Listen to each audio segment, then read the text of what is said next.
Welcome everyone, I am Dr. Nisha Singh. In today's video, I am going to discuss the multiple choice questions of electrochemistry. This is the part of module 3. So let's start with a quick revision. Basically electrochemistry होती क्या है? तो ये chemistry की एक ऐसी branch होती है जिसमें केमिकल और इलेक्ट्रिकल एनर्जी के इंटरैक्शन की हम स्टडी करते हैं. तो इन जनरल अगर हम डिफाइन करें तो वी कैन ईजिली से कि that there is a conversion of electrical energy into chemical energy और chemical energy into electrical energy. ये जो कन्वर्जन ऑफ एनर्जी होता है ये हमारा बेस्ड होता है इलेक्ट्रोड पोटेंशियल पर. जब भी हम किसी सेल स्ट्रक्चर या सेल कंस्ट्रक्शन की बात करते हैं तो हम उसमें दो डिफरेंट इलेक्ट्रोड्स को कंसीडर करते हैं, एनोड और कैथोड को. तो हर एक इलेक्ट्रोड की अपनी टेंडेंसी होती है कि वो इलेक्ट्रॉन्स को लूज़ करेगा या इलेक्ट्रॉन्स को गेन करेगा. तो उसी टेंडेंसी का जो मेजरमेंट है that is known as electrode potential. So that is the measurement of tendency of electrode to lose और गेन इलेक्ट्रॉन्स. अगर हम इस टेंडेंसी के मेजरमेंट को कुछ स्टैंडर्ड कंडीशंस की फॉर्म में करें, जैसे कि 1 molar concentration of electrolyte solution, 298 kelvin temperature या 1 atmospheric pressure for all gases, तो इन डिफरेंट कंडीशंस के साथ में जो मेजरमेंट ऑफ इलेक्ट्रोड पोटेंशियल होता है वो हमारा स्टैंडर्ड इलेक्ट्रोड पोटेंशियल कहलाता है. इस इलेक्ट्रोड पोटेंशियल को हम दो डिफरेंट पार्ट में भी डिवाइड कर सकते हैं. One is oxidation potential, second is reduction potential. Oxidation potential का मतलब होता है किसी भी इलेक्ट्रोड की टेंडेंसी इलेक्ट्रॉन को लूज करने की, उस टेंडेंसी का मेजरमेंट, या फिर इलेक्ट्रॉन को गेन करने की टेंडेंसी का जो मेजरमेंट है that is known as reduction potential. अगर हम किसी इलेक्ट्रोकेमिकल सेल की बात करें तो एक सिंपल डेनियल या वोल्टिक सेल का एग्जांपल हम यहाँ ले लेते हैं, जिसमें हमारे पास एक जिंक मेटल होती है जो कि एनोड की तरह बिहेव करती है, एक कॉपर मेटल होती है जो कि कैथोड की तरह बिहेव करती है. जब भी हम किसी सेल को रिप्रेजेंट करते हैं तो ये सेंटर का जो पोर्शन है डबल पैरेलल लाइंस की फॉर्म में, ये हमेशा सॉल्ट ब्रिज को रिप्रेजेंट करता है.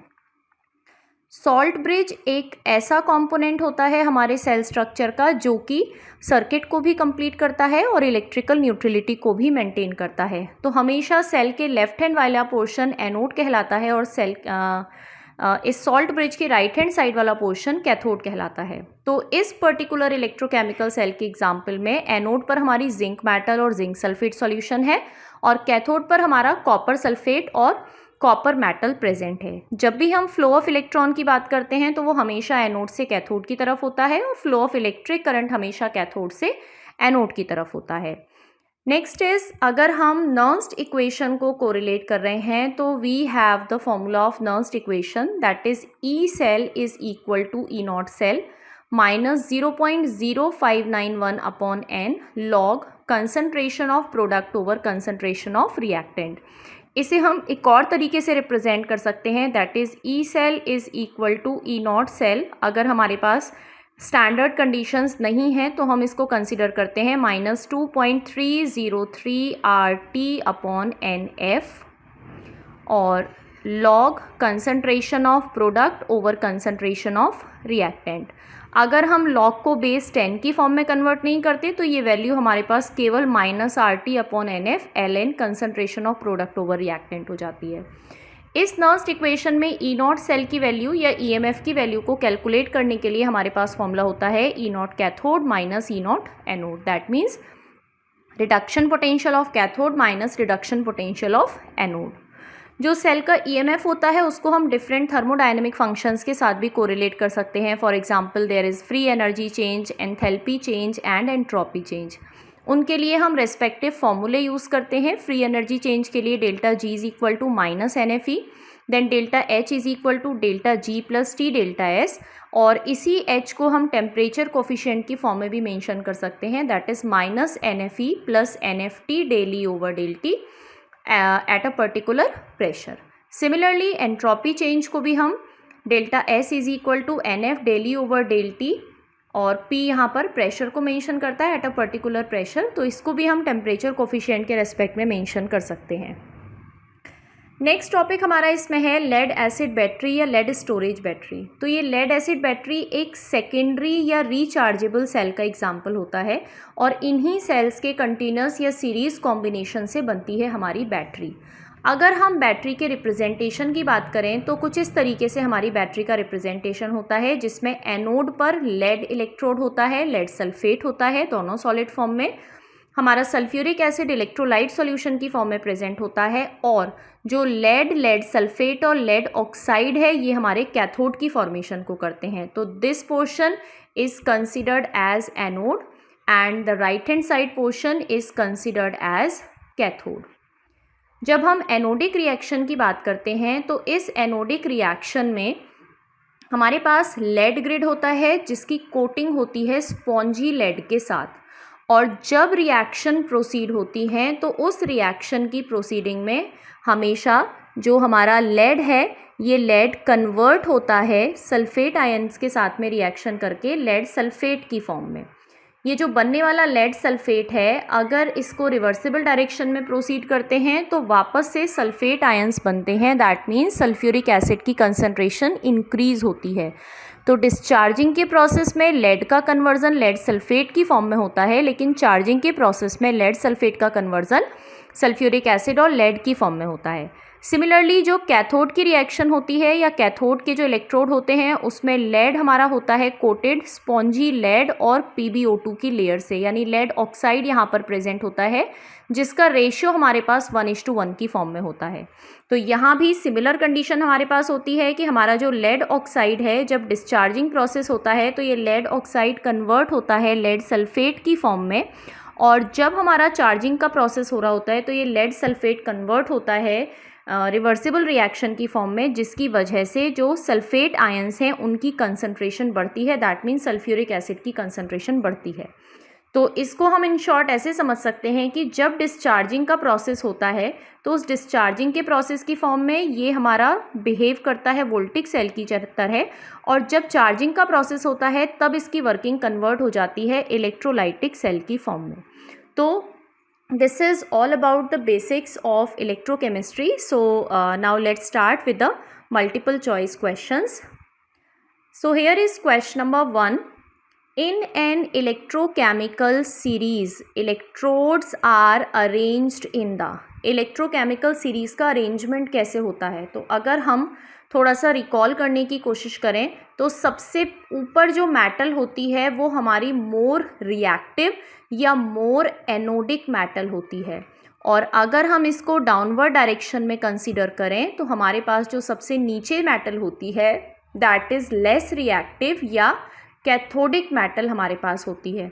तो अगर हम इसको डाउनवर्ड डायरेक्शन में कंसीडर करते हैं तो दैट मीन्स उस कंडीशन में जो रिडक्शन पोटेंशियल की वैल्यू है वो इंक्रीज़ होती है। तो रिडक्शन पोटेंशियल भी ऊपर से नीचे जाने पर इंक्रीज़ होता है। So options are increasing order downwards of standard reduction potential, तो यही हमारा करेक्ट स्टेटमेंट है। But let's see the other statements also. Decreasing order of standard reduction potential, that is wrong statement. Increasing order of standard oxidation, that is wrong statement. ना ही increasing order of equivalent weight होता है। So that means the correct option is option A, that is increasing order of standard reduction potential. Next is in an electrochemical cell, देखते हैं क्या condition है। Potential energy decreases, kinetic energy decreases, potential energy changes into electrical energy. तो हम कभी भी potential energy की बात ही नहीं करते हैं, हम हमेशा कंसीडर करते हैं इलेक्ट्रोकेमिकल सेल में केमिकल एनर्जी और इलेक्ट्रिकल एनर्जी को। सो दैट मीन्स लास्ट ऑप्शन जो है chemical energy changes into electrical energy, this is the correct option. So the right answer is option number D. Next is question number 3, that is an electrochemical cell stops working after some time. जो electrochemical cell होते हैं वो electrode potential के difference पर based होते हैं। जब तक डिफरेंस मेंटेन्ड है तब तक वो वर्क करेंगे। जब वो डिफरेंस ख़त्म हो जाता है या इक्वल हो जाता है इलेक्ट्रोड पोटेंशियल तो उस कंडीशन में हमारे सेल की वर्किंग रुक जाती है। दैट मीन्स उससे हम इनडेफिनेटली वर्क नहीं ले सकते। जब तक पोटेंशियल डिफरेंस है तब तक चार्ज का ट्रांसफ़र होता है। So we have the options, one of the electrodes is eaten away, एक इलेक्ट्रोड ख़त्म हो जाता है, या electrode potential of both the electrodes become equal. So ये वही रीज़न है जो मैंने अभी बताया था। तो करेक्ट ऑप्शन तो हमारे पास बी होगा। But let's see other options also. Electrode potential of the electrodes go on decreasing, electrode potential decrease होने लगता है या फिर इलेक्ट्रोड पोटेंशियल इंक्रीज होने लगता है। तो ना तो ऑप्शन ए है ना ही सी और डी है, option B is the correct option. Next is question number 4, that is the salt bridge in the electrochemical cell serves to. सॉल्ट ब्रिज का क्या वर्क है? तो सॉल्ट ब्रिज दो तरीके से वर्क करता है, एक तो इलेक्ट्रिकल न्यूट्रलिटी मेंटेन करता है और साथ में सर्किट को कंप्लीट करने का काम करता है। तो out of all these 4 options only option C is the correct one to maintain electrical neutrality. Next is question number 5, that is the potential of a single electrode in a half cell। अगर हम किसी half cell को consider करते हैं तो एक single electrode के potential को हम क्या कहते हैं? Reduction potential, half wave potential, single electrode potential या cell potential. Single electrode potential is not the correct word, ना ही हाफ वेव पोटेंशियल है। सेल पोटेंशियल में हम दोनों इलेक्ट्रोड्स को कंसीडर करते हैं। तो जो करेक्ट ऑप्शन है that is option number A, reduction potential. Next is question number 6, which of the following statement is incorrect about an electrochemical cell? Options are oxidation occurs at anode, reduction occurs at cathode. तो statement से तो हमें यही समझ में आ रहा है सबसे पहला वाला हमारा करेक्ट होना चाहिए, लेकिन आगे के ऑप्शंस देख लेते हैं। हमारे पास okay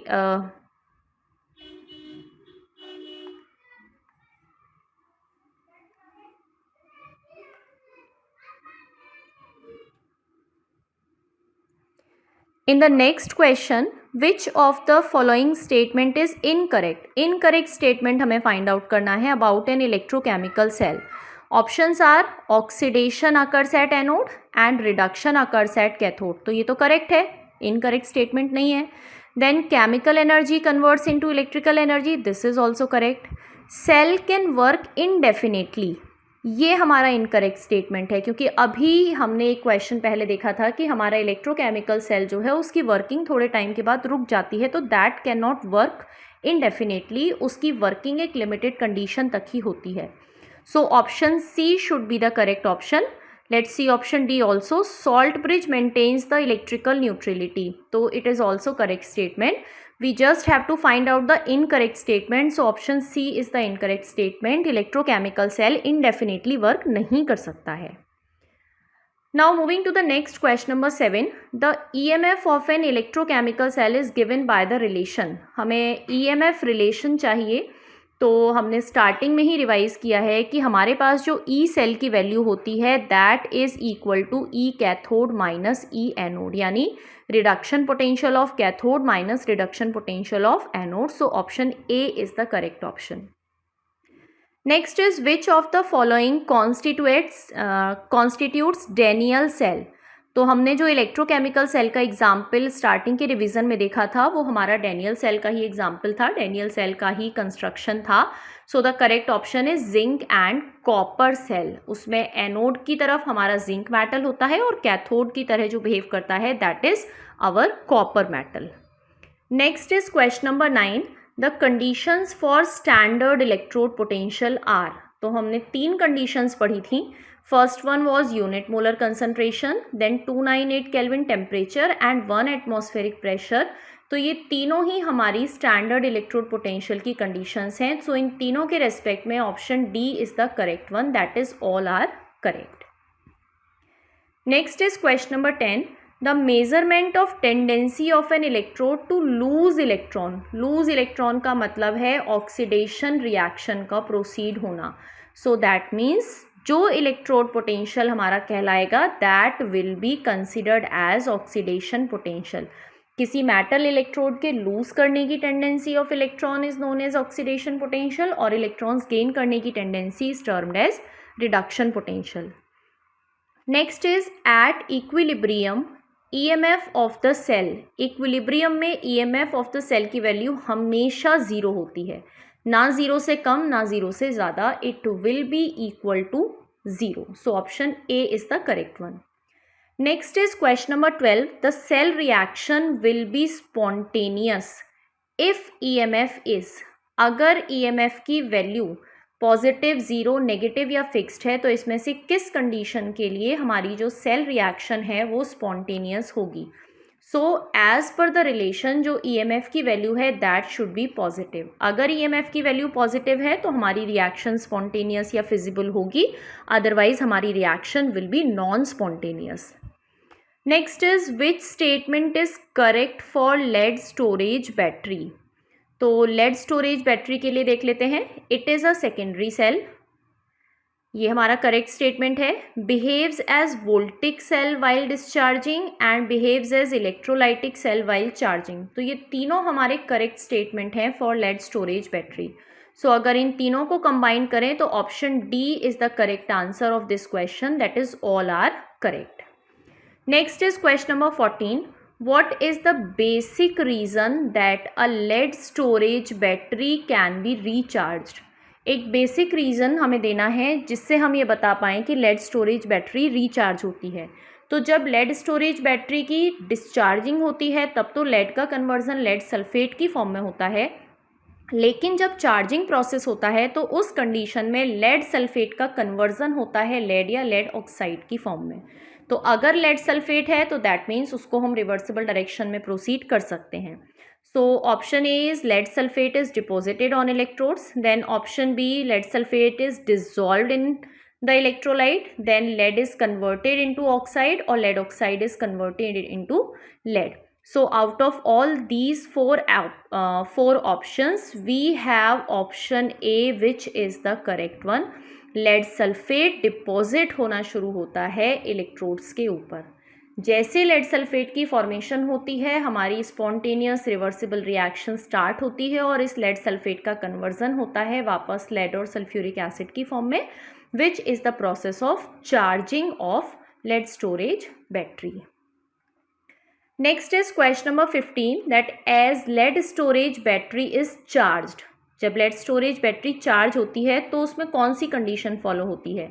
lead oxide dissolves, sulphuric acid is regenerated, lead electrode become coated with lead sulphate and the concentration of sulphuric acid decreases. तो ना तो सल्फ्यूरिक एसिड की कंसंट्रेशन डिक्रीज होती है, ना ही हमारे लेड इलेक्ट्रोड लेड सल्फेट में कन्वर्ट होते हैं. It is the process of discharging.